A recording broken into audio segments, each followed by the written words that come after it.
A listener note: this story contains adult content and language. John Michael Meehan may or may not have had some connection to organized crime.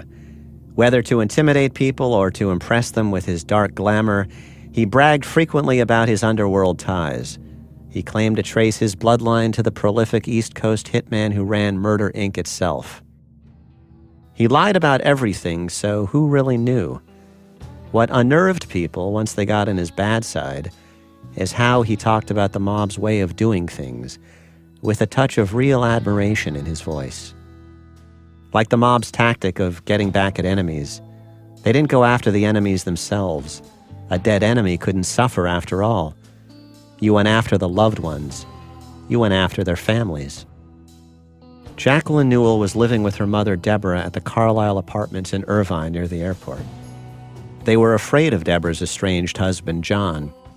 They kept waiting for police to charge him with lighting Deborah's car on fire, but 2 months had passed, and there had been no arrest, no restraining order. Deborah had cut John off from her money. She wasn't taking his calls or texts. She and her kids were looking after John's golden retriever, Murphy, which he'd left at a pound, and Deborah had the Buick Enclave he'd been using, which had been impounded after he ran it into a gate. John had been staying in Henderson, Nevada, but nobody knew for sure when he might appear here in Irvine. Jacquelyn felt he was watching them. He didn't have a car, he didn't have his dog, and he was just spiraling out of control.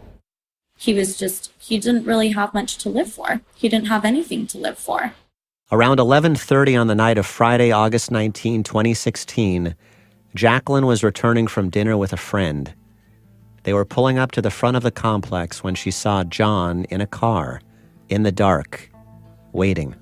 I could see his face from the reflection of his cell phone. And instantly when I pulled in, we saw each other. We locked eyes and he ducked his head. And I said, "That's him, that's him." And the driver didn't know what I was talking about for a moment. And I said, "Follow him." John's headlights were off and he sped past the light when he realized that we were behind him. He went straight and made a right-hand turn onto the freeway. John had smashed or removed the lights on his rental car as if to improve his ability to move furtively in the dark. Jacquelyn thinks John was there to kill her or her mom, that he had been hoping to catch one of them alone, an easy target, and the presence of her male friend scared John off. But now Jacquelyn feared he would go after her younger sister, Terra, who lived a few miles away in Newport Beach. I knew that this was game time.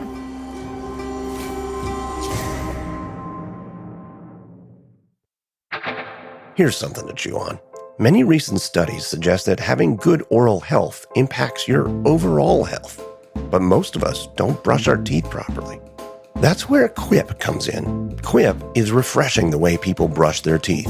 Quip is a sleek, electric toothbrush that packs premium vibration into an ultra-slim design at half the price of bulkier electric brushes.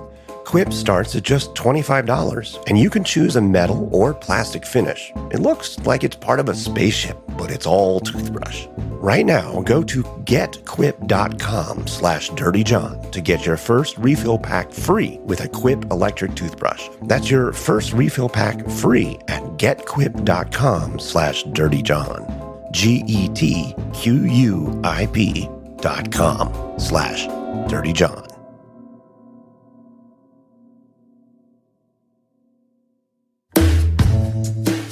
From the Los Angeles Times and Wondery, this is Dirty John. I'm Christopher Goffard.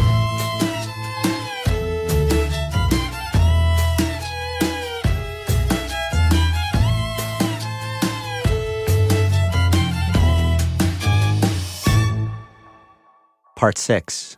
Terra. Jacquelyn told her friend to drive to the Coronados, the sprawling apartment complex in next-door Newport Beach where Terra was living. Here's Jacquelyn. I'd much prefer him to come back to my house because then we could, whatever he was going to do, we would have some sort of chance of catching his psycho ass on camera. You were more worried that he would go to your sister? Yes, I was. Because she was unprotected. I felt like I had ruined something for him that looked like it was planned out. Now, why did you not call the police? Because my mom didn't want to call the police, and that made me feel like she just felt hopeless at this point. We'd contacted the police every time something happened, and they never helped us out. Deborah tells me she was skeptical of her daughter's account about seeing John. She thought Jacquelyn had an overactive imagination. Jacquelyn says she circled her sister's apartment complex over and over that night. She went to check her sister's apartment door, but she didn't knock because she didn't want to wake her. She had a little cat with a jingle collar on it. I tried the lock until I heard her cat's little bell, come to the door and kind of rub his little body against the door. And she took reassurance from the growl of Terra's miniature Australian shepherd, Cash. So I was like, okay, cool. She's in the home with Cash. She's safe. I'm just tripping. So I would be like, I was kind of going through times that night where I was like, oh my gosh, am I going crazy?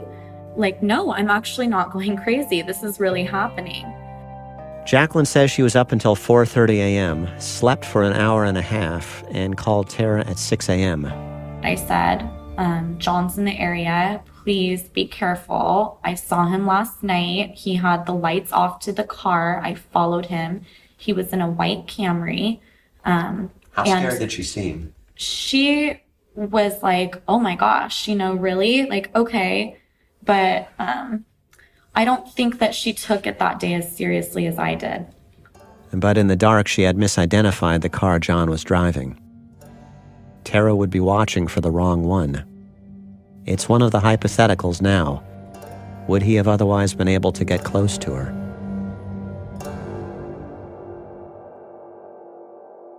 Terra Newell was 25.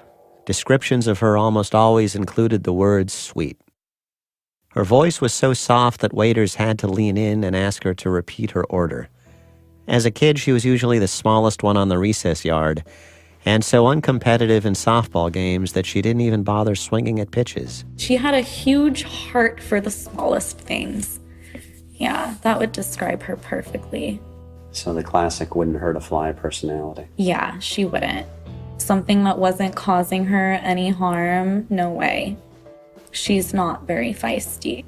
Terra was a child of affluent Orange County suburbs, but she adored country music, and she liked the songs about drinking beer, having a good time, and still loving God.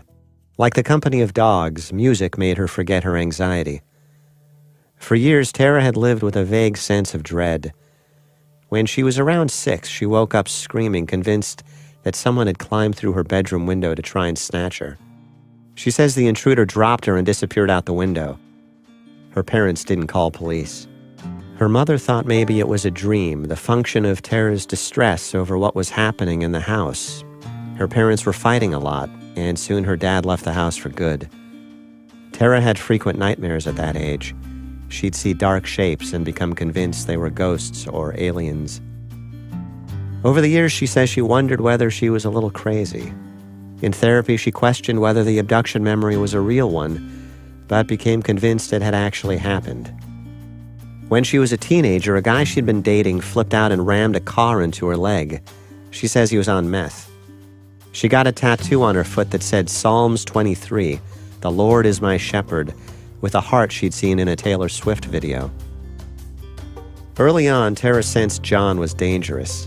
She had sobbed uncontrollably at a Christmas gathering, saying, "There's just something wrong about him. I don't like him," trying to convince people. But not everyone felt what she felt. For the longest time, her mother certainly didn't. Terra did not want to be alone in her Newport Beach apartment, even though, as far as she knew, her stepfather did not know her address. As often as possible, she had friends over to crash at her place. Well, the gate was always broken, so he could follow me and just be on the street and probably see where I parked. To be honest, I kind of feel like he was watching me for months. Just off and on, you know? So I would always like look back and see if anyone was there. Terra had premonitions of death. She wrote out a note and put it in her drawer. If anything happened to her, it said, she wanted her ex-boyfriend to get her dog. She says she had a dream that John was attacking her, and she had a knife and she had to stab him to save herself. She wasn't a fighter and had no background in the martial arts, though she studied television violence with uncommon intensity. The Walking Dead was a reservoir of survival techniques like biting, as demonstrated in the season 4 finale, when a character escapes a tight spot by opening a bad guy's jugular with his teeth. And they got surrounded by these group of guys, and they were trying to harass and do other stuff to them. And then Rick just bit off this guy's neck. So that reminded you, hey, my teeth are a weapon. Uh-huh. Like, you pick up stuff from watching stuff or, like, hearing stuff. I'm more of a visual person, so, like, how they hold the knife, I guess I knew how to hold a knife automatically. Because if you hold it the other way, it's more easy to fall out of your hand and stuff. And then, what do you mean hold it the right way? Like, well, you gotta hold it tight so that you don't cut yourself. And then also you hold it like kind of like you make a fist, where if you hold it like a different way, then it's less control over the knife, and someone's more easy to take it from you. And you learned all this from the show? That show, and then Dexter, and like all the other CSI shows. An important feature of zombie combat is that the enemy is undeterred unless you get it in the head. A stab to the head or a shot to the head, and then you kill the zombie. They're already dead, but then they're undead, and you need to re-kill them, right? Yeah, you need to kill their brain. But it sounds like you absorbed a certain, like, mindset from the show more than any specific technique necessarily. Yeah. How would you describe that mindset? Kill or be killed.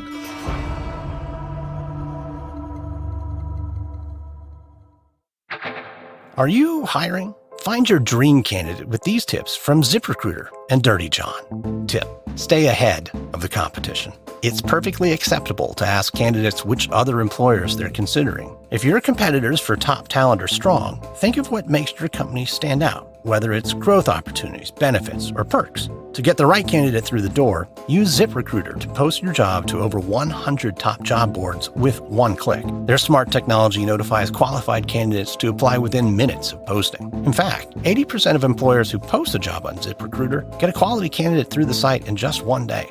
Try ZipRecruiter for free by visiting ZipRecruiter.com/dirtyjohn. Again, that's ZipRecruiter.com/dirtyjohn. This has been a tip for finding your dream candidate from Dirty John and ZipRecruiter, the smartest way to hire.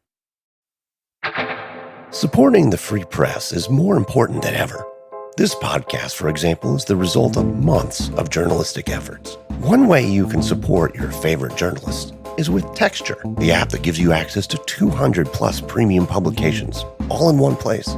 With Texture, it's easy to find and enjoy the articles you want to read, with daily recommendations, exclusive interactive features, videos, and more for just $9.99 a month. Texture has more than 200 titles to choose from, like In Style, Coastal Living, and Forbes. Right now, Texture is offering Dirty John listeners a 14-day free trial when you go to texture.com/dirtyjohn. That's 14 days to try Texture for free when you go to texture.com/dirtyjohn. That's texture.com/dirtyjohn. You'll love it. Trust me. Just trust me.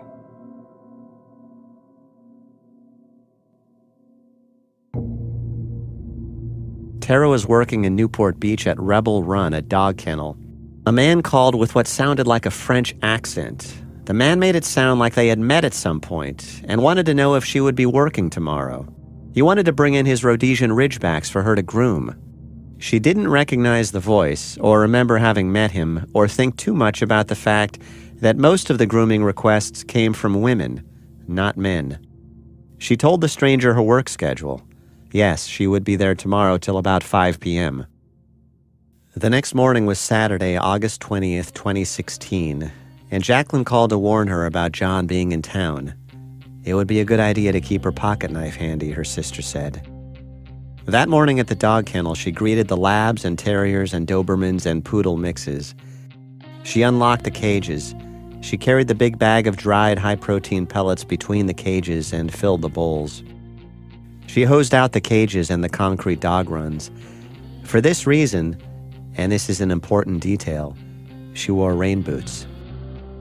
The French-sounding guy who was supposed to bring in his Rhodesian Ridgebacks never showed, but she didn't think much of it. She was distracted, preoccupied by the concert at Irvine Meadows that night. She had bought $200 lawn seat tickets to see one of her favorite country stars, Jason Aldean, and was bringing a girlfriend. She left work in her Toyota Prius just after 5 p.m. for the 3-mile drive home. Cash, the miniature Australian Shepherd, was in the back seat. It was still full daylight. There was someone backed up into a parking spot. It was a Dodge Dart, I believe. And there was a man fidgeting in the back. I saw him with a tire arm, and my dog started to growl and bark at him. But I kind of thought it was a homeless man, just like living in his car and going through his stuff. So I just parked into my spot, and I parked face forward. And we don't have assigned parking, but I park in the same spot every single day. She says she carried bear mace in her car, a gift from her sister, and pepper spray in her purse, and a pocket knife, but at the moment she pulled into her parking spot, the knife was up in her apartment. John Meehan had removed the license plate from the gray 2016 Dodge Dart he had rented from Enterprise. Inside the car, he had assembled what police would call a kidnap kit. An Oakley backpack, camouflage duct tape, 13 cable ties useful for binding wrists and ankles, and 6 knives from a Belgique cookware set. He had a passport as if to flee the country. In his cup holder, he had a vial of injectable testosterone. He had been formidably big, 6'2" and 230 pounds of steroidal muscle, a survivor of jail and prison cells in at least 3 states. He had lost serious weight over the months. He was down to 163 pounds. But his intended victim would still be a foot shorter and 33 pounds lighter. He would have the element of surprise. He would have the knife. It bore no resemblance to a fair fight. And then I got out of my car. I got my dog out of my car. And then I walked to the back license plate. And John came up and grabbed me by the waist, put his arm around my waist, looked me in the eyes, and he said, "Do you remember me?" And I didn't even respond to that. I just tried to get away from him. He started grabbing me, trying to put his hand over my mouth. I bit him. I was pushing him, trying to get away from him. He started to punch me, I thought. But it turns out he was stabbing me. And one of my automatic reflexes was to put my arm up to protect my chest. And I also had my purse with me, so he stabbed my purse a few times, I believe. And then he also got one in my arm that was 1 inch deep. We were just kind of wrestling for seconds, but it seemed like forever. It seemed like minutes. And I was just trying to run away from him, but he kept on grabbing me and kept on trying to stab me. We fell to the ground. My dog was also attacking his ankles and biting him, just going off on him. And I fell onto the ground. I fell on my back. And he was on his knees with a knife, just trying to stab me. 3 floors of apartments flanked the elevated outdoor parking lot at the Coronado's apartment complex.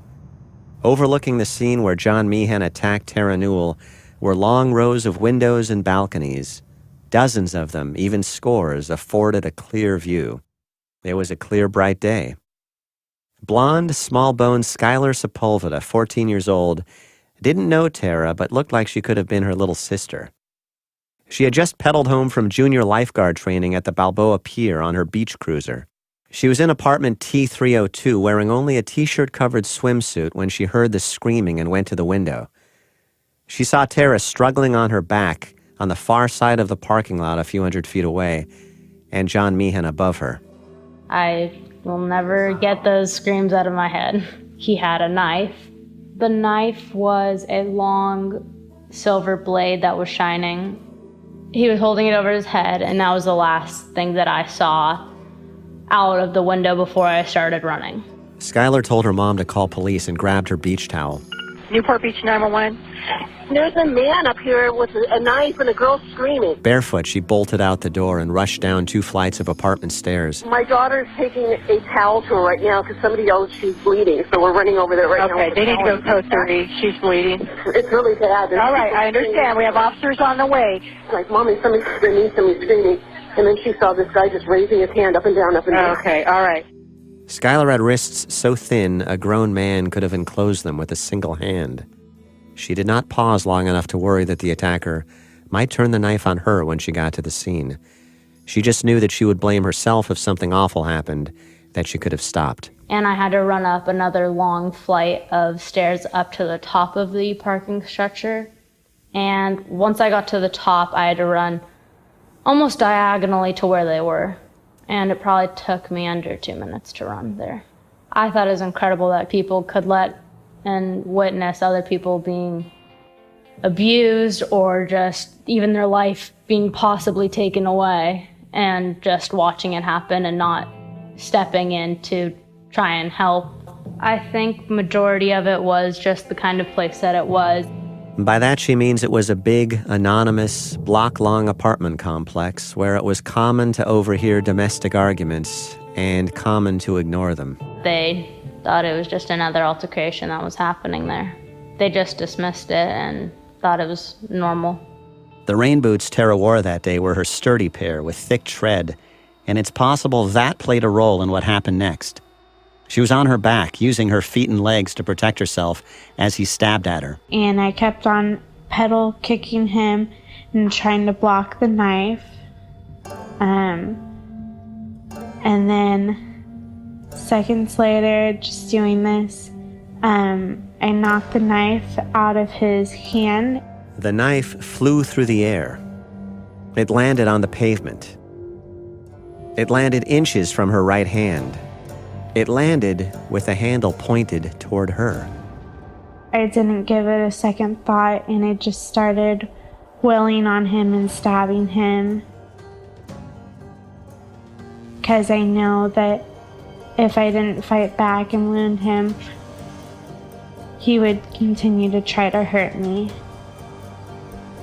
and possibly kill me. She connected again and again. His shoulder blade, his triceps, his shoulder blade, his upper back, his shoulder blade, his upper back, between his shoulder blades, his forearm, his triceps, his shoulder, his chest, his left eye, and through it into his brain. She heard him gasp as he fell heavily on top of her. The last one was in the eye. The very last one. Uh-huh. And so, I guess that was my zombie kill.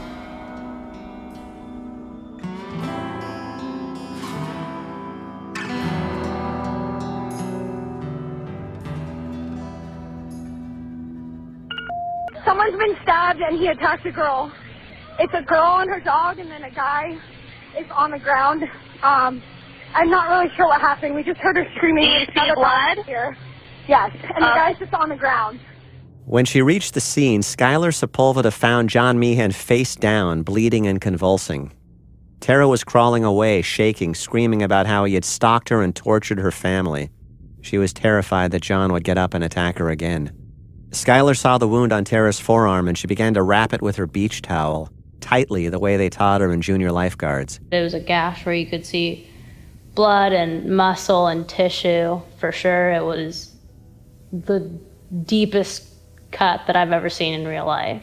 And I knew that she just needed to calm down in order to properly get better, because screaming and flailing her arms would not have helped the bleeding. So I was doing my best to try and tell her that it was okay and that he wasn't going to hurt her anymore and that she was safe.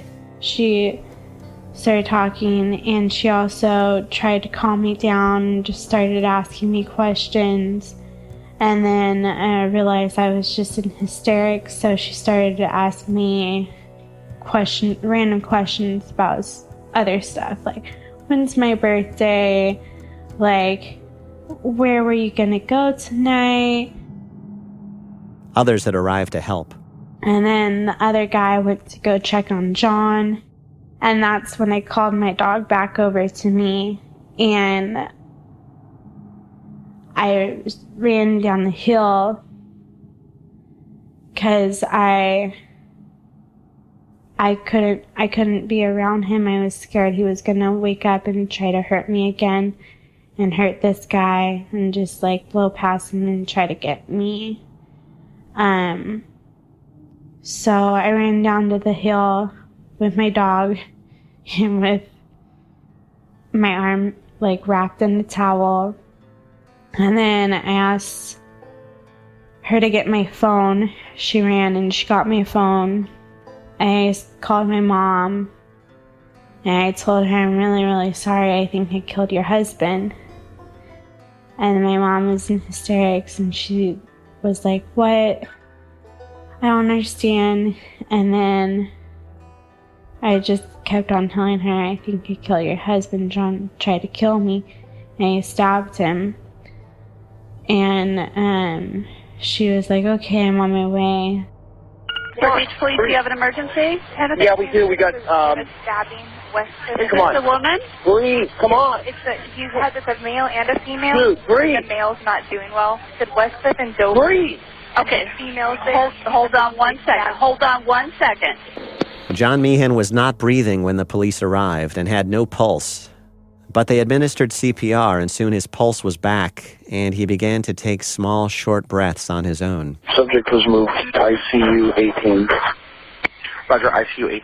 They rushed him to Orange County Global Medical Center in Santa Ana. Paramedics tried to load Terra into the ambulance for the trip to Hoag Hospital. I wouldn't let them put the IV in me or anything until they gave me my dog back. And so Cash came with me, and then I let them put the IV in. He rode in with me in the ambulance, and they were asking me questions, and I just told them I really wanted to go to the Jason Aldean concert. They told me, I don't think you're going to be able to go tonight. And so they felt bad for me, and then they turned on some country music to just try to calm me. I asked if he was dead, if I killed him, and they said that I did, but then they revived him, and he was brain dead. I was kind of upset that they tried to revive him and waste, like, time and effort and medical dollars and all of that just to keep this evil man alive. But then they told me that it's good to keep him alive so that we could possibly use his organs and help save other people, so at least his life wouldn't be completely a waste. It's a testament to the impression that John made that even now, he seemed larger than he was. Not a human being, but a horror movie villain who might spring bolt upright from his deathbed, animated by sheer rage, to attack again.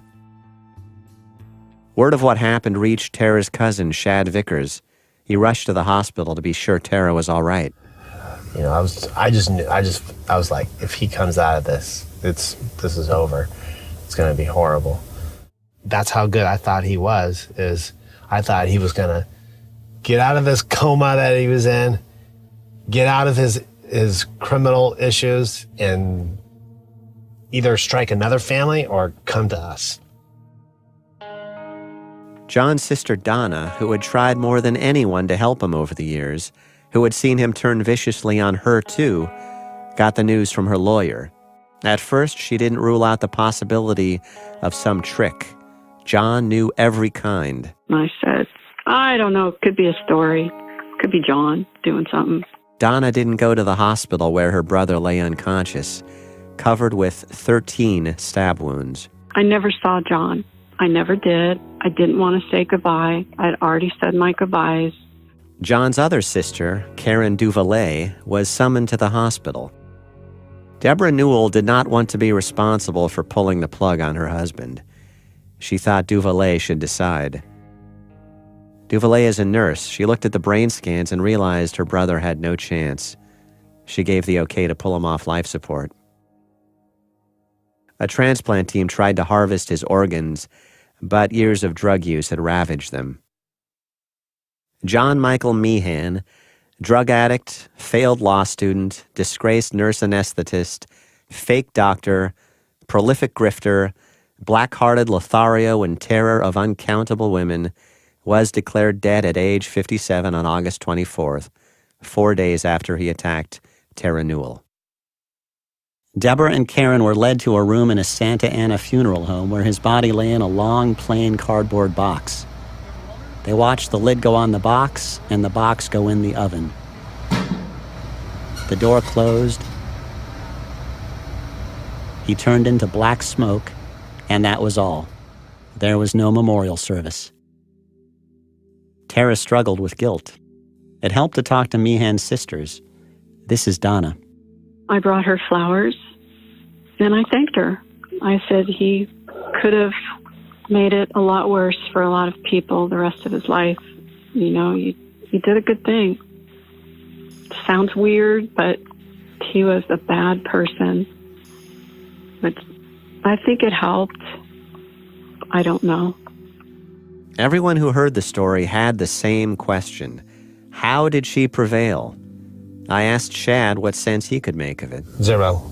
Zero makes sense. And that dog is a tiny dog. Impossible. There's no way. When I first met Shad, he used a sentence that's hard to forget. The last person on earth I'd ever think would send John to hell would be Terra.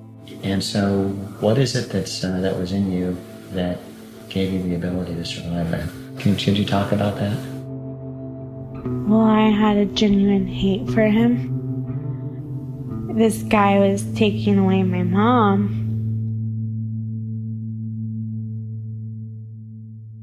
It's possible to make some educated guesses about what else contributed to the outcome. John's body was likely weakened by his drug use and fatigue. The autopsy report reflected how much his health had deteriorated over the last year. At 163 pounds, he was 67 pounds lighter than he was listed on his driver's license. Terra had the gift of adrenaline, and she probably didn't know what kind of fight she had in her until she needed it. Her gentle demeanor was deceptive. Her size was certainly deceptive.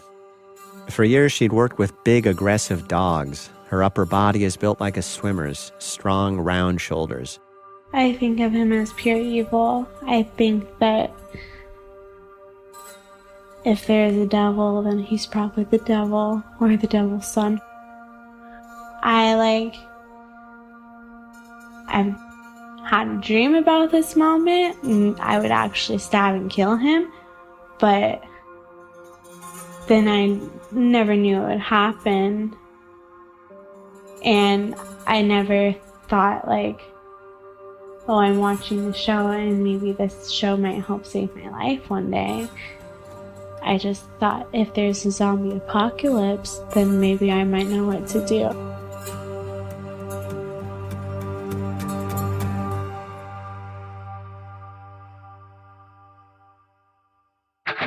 What would you do if you were suddenly confronted by a serial killer? If he singled you out and every month sent you a package, goading you on, trying to get you to get him? I want to introduce you to the subscription box service called Hunt-A-Killer. It's been featured in BuzzFeed, Fast Company, and Bustle. People are obsessed. If you love creepy codes, ciphers, and clues, Hunt-A-Killer is perfect for you, or the armchair detective in your life. Each month, Hunt-A-Killer sends a package of letters, articles, objects, tools, and other things from their killer curator. All clues, or maybe clues, in an ongoing murder mystery. Hunt-A-Killer is growing so quickly that they only allow 500 new members a week. Once you're approved, and you must be approved, you'll be able to subscribe and get your first box. Waiting is the hardest part. Will you join the hunt? Visit huntakiller.com/dirtyjohn and use coupon code DIRTYJOHN for 10% off. Detectives told the prosecutor, Matt Murphy, that it looked like a clear case of self-defense. 99 times out of 100, you're, the nice person is the one that winds up dead. I can't tell you how many times, this guy's on the run after this, and we find this poor woman dead and duct taped in the desert or on the side of a freeway, because that's usually the way these things end. I don't think this went according to plan for Meehan. What he expected to do, I believe, was to pull out the knife, and she would do, again, what we see on TV. She would, maybe at worst he's got to muffle a scream, but he'd be able to, with the knife, get her into his vehicle and kidnap her, which is what all the stuff was doing inside the car. So he's got to move her from, her world into his, and she decided to fight. And that's where things went wrong. I think it's basically an illusion fostered by the movies we love and our need for comprehensible narratives governed by cause and effect that people's personalities can never really be explained by an event or two.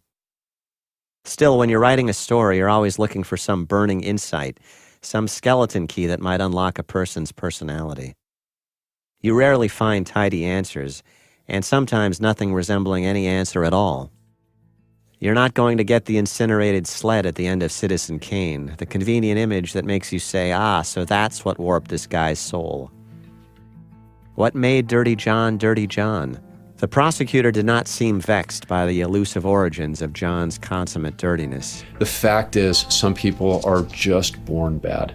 They just are. And from everything I wrote about Mr. Meehan, he's one of those guys. There's no traumatic event in his life. There's no head injury. There's nothing that happened that I'm aware of that you can look at and say, look, everything went bad for him at this point. Murphy even has a phrase for it, which he picked up during his years prosecuting sex crimes. He says certain predators just have, quote, green worms in the brain. You can't explain how they got there, and you can't get them out. I talked to Deborah's family law attorney, Michael O'Neill. I just think he was so wrapped up in the quest, the stalking, and the reason I akin it to sharks is their behavior. What was his end game? Each one of them was to get money, but I tend to think that the end game, it was the game.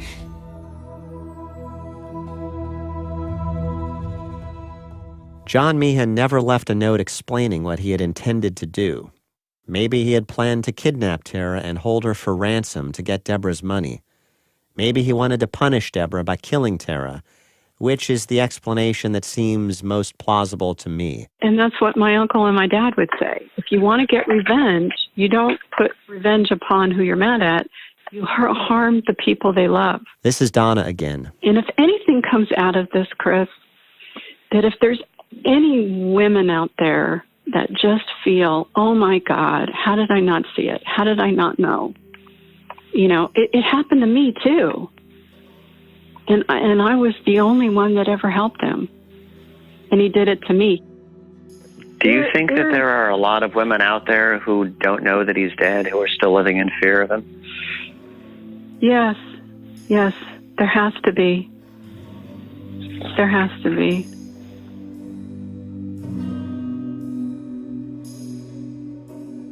Terra had to quit her job at the dog kennel because the anxiety was paralyzing. Barking dogs triggered memories of the attack. Sometimes she'd see a man roughly John's age and she struggled to breathe. For a while she smoked pot to get to sleep, but it made her paranoid and irritable. So she quit, but then nightmares flooded her sleep. She told me she found a therapist who's helping her. She says part of it is learning not to use animals as an emotional crutch quite as much. And part of it is imagining a safe spot where she can go in her mind when things feel overwhelming. And for me, it's a lake where I was fishing when I was little with my father in Montana. And then my dog wasn't with me then, but I put him in the picture as my protector. Deborah Newell still struggles with guilt that she brought John into her family's life. There is much about him she will probably never know. After his death, she went to the house in Henderson, Nevada, where he had been staying, and found it strewn with needles and painkillers. On a laptop he had used, she found a list of women and their phone numbers. There might have been 200 of them. Some were identified by their anatomical parts. On the day they were married, it turned out, he had been on 3 dating websites. He had about 15 winks or comments that day from girls. And he had sent some, and I thought, we're getting married. Who in the world does that? And that's what made me feel like none of this was real. She says she doesn't have any desire to date a year after his death.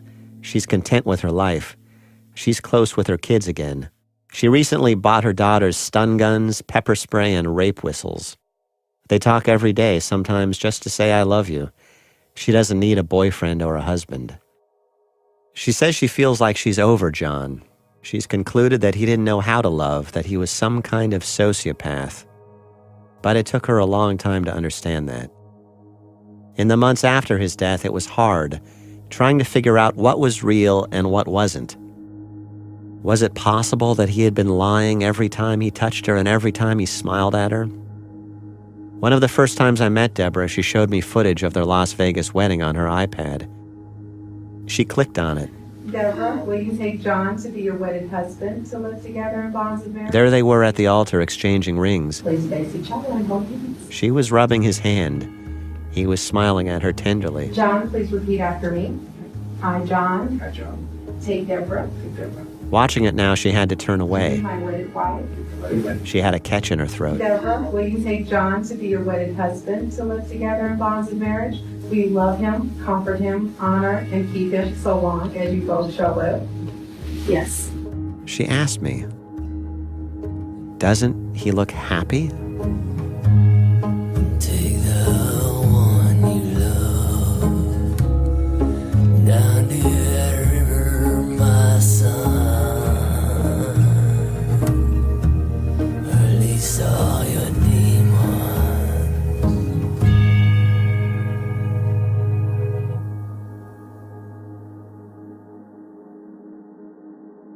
Dirty John is reported and written by me, your host, Christopher Goffard, for the Los Angeles Times.